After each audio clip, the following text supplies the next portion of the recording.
আনি নাই ওর আমি কইছি কি আমার বিয়া বাড়ির রোস্ট পোলাও খাইতে মন চাইছে মানে রোস্ট বিয়া বাড়ির হ্যাঁ ও কইছে এটা লই আইবো কিন্তু আজকে আইবো সেটা আমি জানি না আর ওর কাছে রান্না করে লই আইছে আমি তো পুরা মানে পাগল হয়ে গেছি গা মনে হচ্ছে কয়জনের খাবার আর কিছু আনি নাই দেখো কি বড় বড় বাটি আল্লাহ রে সত হইলো এটা আমার বান্ধবী ওরে আল্লাহ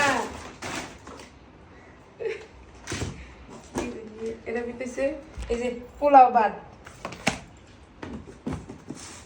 কই ও আমি বিপদে পড়ছি আমি খালি মানে কইছি যে অনেকদিন ধরে মানে বিয়া বাড়ির দাওয়াত খাই না তো আমার বিয়া বাড়ির রোস্ট খাইতে মন চাইছে এটা কইছি এটা কি আর এই যে রোস্ট রান্না করে নিয়ে আইছে এগুলা কে রান্না করছো তুমি আমার আম্মা ও আন্টি রান্না করে পাঠাইছে আরে আন্টির কষ্ট দিচ্ছে আরে কষ্ট এটা কি আর এটা মনে হয় গরু বুঝতো বুনা কি দরকার আছিল মানে কষ্ট করে এগুলো আমার জন্য আনার জন্য তুমি দোকানে না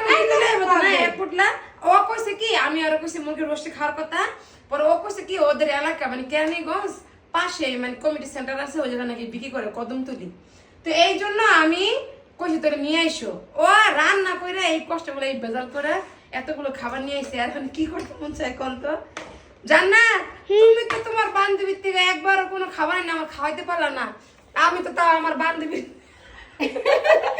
আমার বান্ধবী হচ্ছে ছোট আমার বান্ধবী রাঁধতে পারে ছোট কি চিপস আছে জুস আছে চকলেট আছে ওটা ছোট মানুষের খাবার ওটা তার সঙ্গে কিন্তু আনলা না কুসুম দেখাইছে আমার এই দেখো আমার বান্ধবী একটা চিপস দিছে ওদের দেখো কত দূর থেকে আমার লেগে খাবার নিয়ে আইছে হ্যাঁ তো বড় আর আমার বান্ধবী তো ছোট আমার বান্ধবী কি টাকা ইনকাম করে আমার বান্ধবী লইব ও বাবা হ্যাঁ হ্যাঁ গু জানাতে কথা শিখে গেছে গা দেখছ মানে খাওয়াইতে পারলে